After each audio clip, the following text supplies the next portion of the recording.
Commanders fans, what's good, Commanders fans? What's good, Commanders fans, man? It's been a long time coming, man. Jayden Houdini, man. Shout out to my guys on the Commanders Kings, man. My first day I was going to be lit, man. I can't wait till Tuesday when I'm free, when I'm finally free. They got it done for me, man. They held it down, man. Free to real. The team held it down, man. They held it down, man. You can't keep a real guy down. When I come out on Tuesday, I'm going to be super lit. But I'm super lit for you guys tonight, man. Going into Tampa, JD5. Jayden Daniels got the Nelly Band-Aid on, man. Getting MVP Chants, Terry Chants in Tampa on the road. Us walking in their trap, taking over their trap. Us taking over the bar scene. I saw Commanders fans down there in the bars. Let me know if you guys went to the game. Comment below if you guys went to Tampa and went to Raymond James Stadium and took over the stadium, was yelling MVP and yelling Terry and all that, just taking over the stadium, man. De'Ami Brown had a heck of a day. There's just so much to talk. Zane Gonzalez. Zane, rubbing your head. Why are you rubbing your head so much? Was it OCD or whatever? This man rubbed his head 10 times before he kicked the field goal and almost missed the field goal.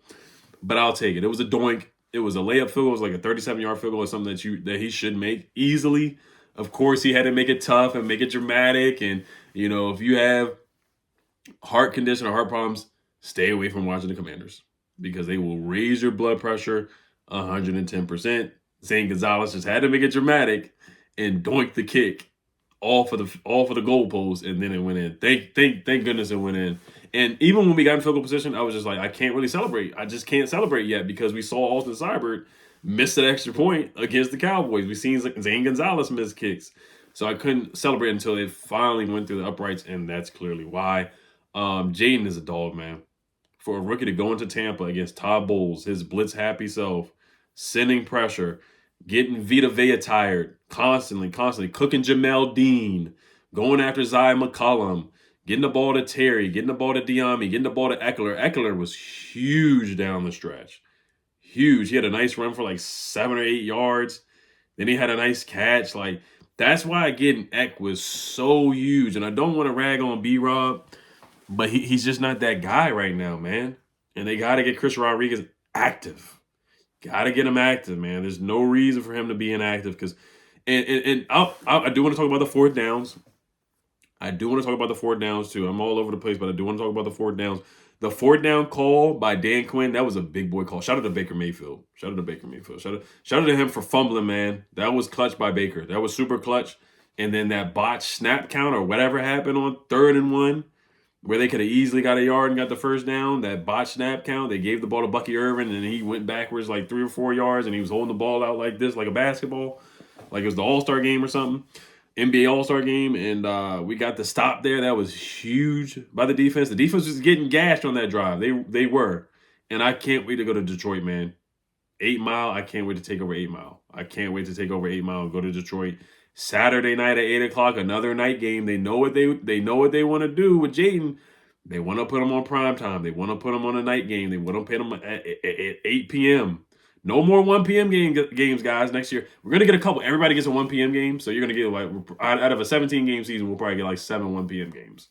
But other than that, maybe 8 1 p.m. games. Other than that, it's going to be Thursday night, 4 p.m., Monday night, Sunday night, holidays, Thanksgiving. That's what it's going to be.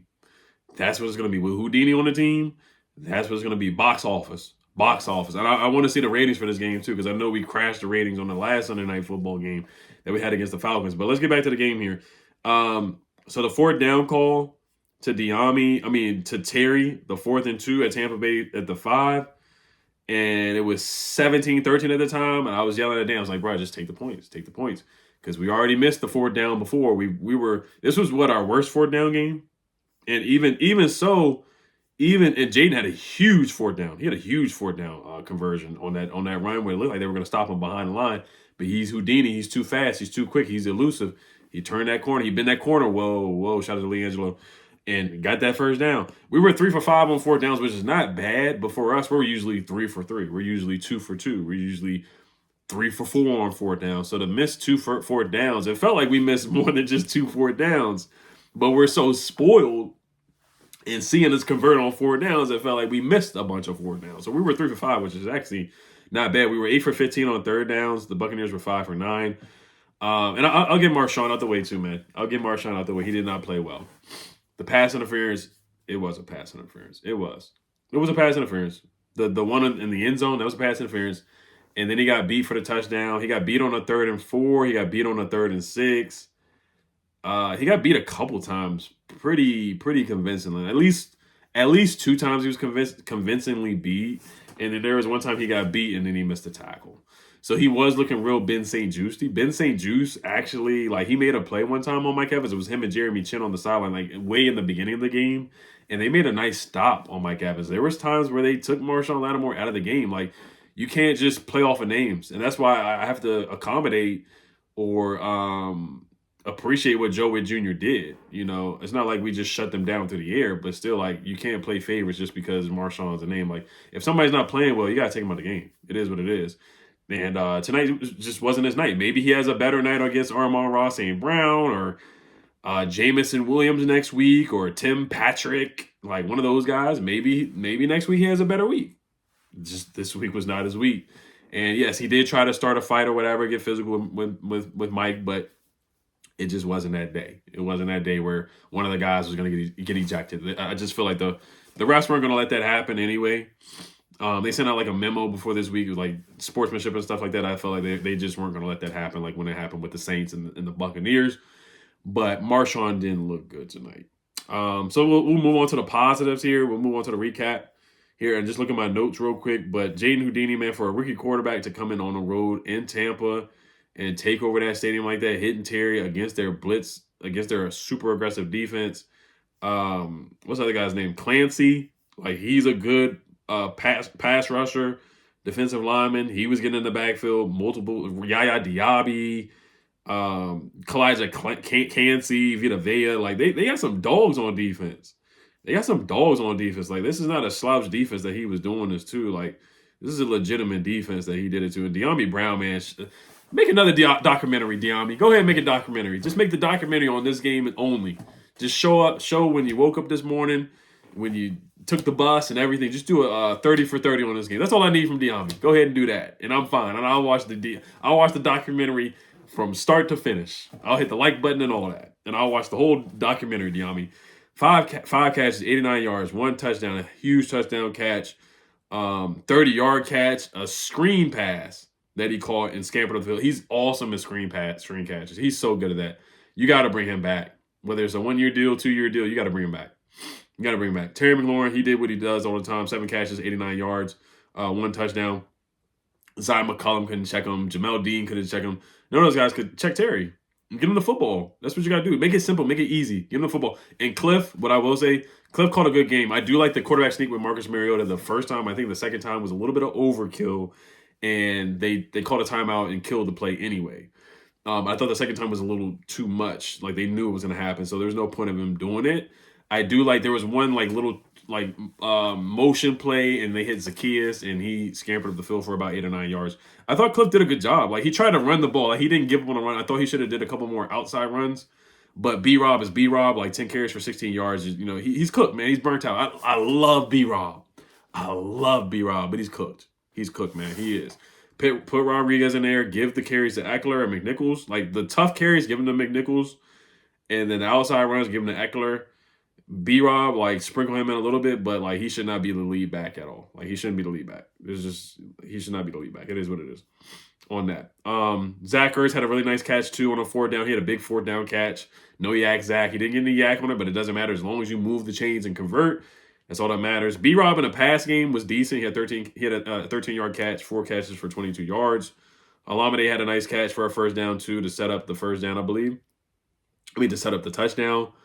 Just looking at it defensively, Bobby Wagner had a half a sack. Dorrance had a half a sack. Dorrance stepped up and made a big play. Jalen Holmes from Norfolk made a big tackle for loss. Dante Fowler forced a pass interference. Let me look at the penalties too, because that was a key to victory that we always talk about, that they have to limit. And like I said in the stream, guys, I said 23-17. I was like, this is not going to be a high-scoring game like everybody thinks it is. 38-31, 33-30, whatever, stuff like that. I was like, bro, like, this is going to be a grinded out game. Just the flow of the game, time of possession and whatnot. I was like, this is going to be, like, take the under on this. I know everybody thinks it's going to be over. I think it did take the over. 23. No, that's 43. So it went 7 points under the over of 50. I was like, this is going to be an under, guys. This is going to be like a 23-17. It's going to be relied on the kicker type of game. I did say the defense was going to have to finish it, but, of course, as long as the ball's in Jayden's hands, and I do like the clock management of Dan Quinn letting the clock run out, too. I thought Dan was fine with clock management for the most part. We had 5 penalties, which is better than what we've been doing. Andrew Wiley had a terrible illegal man down the field penalty that negated a nice pass, a nice gain. But the Buccaneers had 7 penalties for 65 yards, so we did better with penalties. The run defense wasn't great, but we held them to 101 yards, which is decent for us because we've given up more than that in the past for sure. And Jayden Houdini, 268 passing yards. Like, he did his thing out there, man. He did his thing out there. Cool, calm, and collected in the pocket, move around in the pocket on 4th down, finding Zach Ertz, running for a first down on 4th down. I mean, like, we got a guy, man. We got a guy, 5 on it, all that. We got a guy, man. We got a franchise quarterback for the next decade. Like, the league is going to be scared. And I wanted the Eagles so bad. I really did. I wanted to play at Philly so bad. But it's all good. We get to play in a dome in Detroit. That game is going to be a shootout. I believe Sunday is going to be a shootout. If you want to beat Detroit, you can't put up 23 points. You're going to have to put up 30. Because Jahmyr Gibbs, he's something else. I'm not gonna say what he's gonna do or what he's not gonna do. I'm just gonna say he's a darn good player. That's all I'm gonna say. So here are my notes real quick, and I'm gonna wrap it up, guys. We're having a blast, man. I know people going crazy in Tampa. I know Rio's got his stream, Rico's got his stream, Louie's out in VA doing his stream in the club or whatever, doing his thing, pouring up and all that, getting lit. Mikey Samuelson had a nice pass break on 3rd down. He did have Jeremy Reese had an offsides. Todd Bowles decided not to go for it. I'm surprised he didn't go for it. It was like a 4th and 2. Like, if he really wanted to go for it, they had a solid chance of getting it. We did go for it on the 4th down. We didn't get anything. We should have kicked the field goal there, in my opinion. But I wasn't mad at it because that's just our identity of going for it on 4th downs. That was in the first quarter. That's the one I'm talking about. Doris Armstrong had a nice tackle on Baker on 3rd down. Jayden made a nice pass to Zach Ertz. Jayden, nice pass to Terry. Austin Eckler run on 4th and 1, got the 1st down. That's how big Austin Eckler was. De'Ami Brown touchdown where he was wide open. Zion McCollum pass interference on 3rd down. Zion might have gotten away with the pass interference on 3rd and 6. I talked about that. And Zane did make a 52-yard kick, though. I'm giving Zane a hard time about the last kick, but he did make a 52-yard kick. I don't want to forget about that, so credit to him. Baker made a 1st down run, and he thinks he's slick. Like, Baker thinks he's so slick. Like, he did the same thing to the Saints where he walked over some guy last week. Like, when he runs, he thinks he can just stiff arm and Heisman people and little boy people and all that stuff. Like, nah, we see that. We hip to that. Like, he pushed Percy's head. They didn't call a flag or anything. I don't know if it was flag worthy, but, like, he does, like, little subtle stuff. Like, little not Draymond Green type stuff, but, like, little Grayson Allen from Duke type stuff. Like, little stuff that, the ref doesn't see. Like, little slick stuff after the play. Mike Evans caught the easy touchdown. Talked about that earlier. Mariota 1st down. Talked about that. De'Ami got like 2 first downs back to back. Like, that's how important he was in this game in the 3rd quarter. Jamel Dean pass interference. I like that call. Jayden did miss John Bates for a touchdown before the fumble from Baker, where we didn't get the touchdown on like 4th down or whatever. It was like 2nd down. He had John Bates wide open, like on the right side. He had him wide open and just missed him. Like, he just held onto the ball a little too long for whatever reason.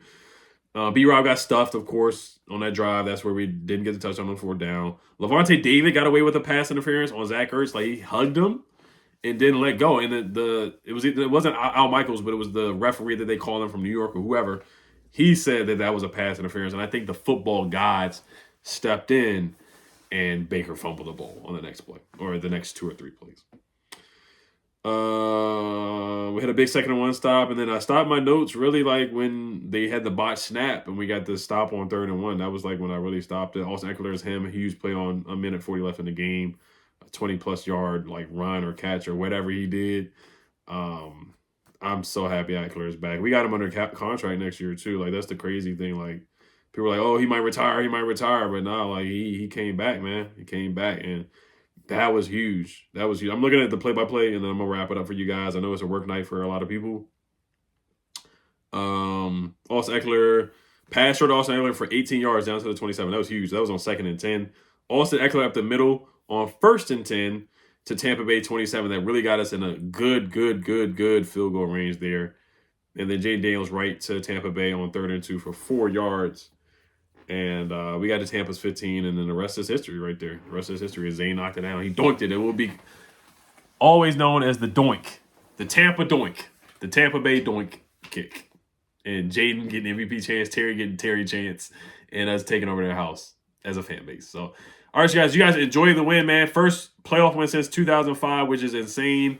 I'm seeing that Magic Johnson's hyped, Josh Harris is hyped, Mitchell Rales is hyped, like the whole Commanders front office, brass, all that is just super lit right now. And how can you not? How can you not? Me, Magic Johnson and Josh Harris, they're doing an interview right now. Magic saying talent, culture, and people. I can't wait for one of Magic's tweets to come out, and one of the most generic tweets, and just say the Commanders played hard and Jayden Daniels was awesome tonight. Great team win. # raise hell. That's what Magic Johnson is probably going to tweet right there. So I love it, guys. I love it, man. We needed this. The city needed it. The DMV needed it. All Commanders fans all over the world, we needed this, guys. We needed this. We deserve this. We deserve this. Look at us, guys. Look at us. First day out on Tuesday. Hail Commanders. Free me. I'll be free soon. Hail Commanders. Let's get this dub. Left hand up.